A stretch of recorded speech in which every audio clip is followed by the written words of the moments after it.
তেওঁ গোটেই বক্তব্য মাত্ৰ বৰ অসমৰ কথাই ক'লে আৰু অসমৰ প্ৰতিটো জিলাৰ ভিতৰত আমি শান্তিত থাকি ভাতৃত্ব মনোভাৱ লৈ আমি অসমখন আৰ্থিকভাৱে আৰু সবল কৰোঁ সেই পৰামৰ্শ সেই বাৰ্তা তেওঁলোকে দিব পাৰিছে বা বিচাৰিছে।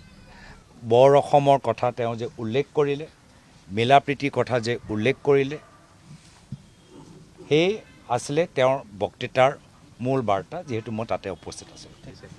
তেওঁ গোটেই বক্তব্য মাত্ৰ বৰ অসমৰ কথাই ক'লে আৰু অসমৰ প্ৰতিটো জিলাৰ ভিতৰত আমি শান্তিত থাকি ভাতৃত্ব মনোভাৱ লৈ আমি অসমখন আৰ্থিকভাৱে আৰু সবল কৰোঁ সেই পৰামৰ্শ সেই বাৰ্তা তেওঁলোকে দিব পাৰিছে বা বিচাৰিছে।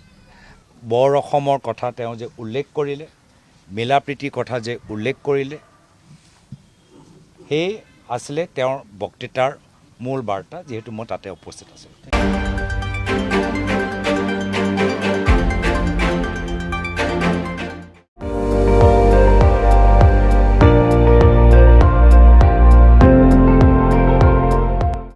আপুনি চাই আছে ND24, সৰ্বশ্ৰেষ্ঠ নহয় সৰ্বোত্তমৰ দৌৰ।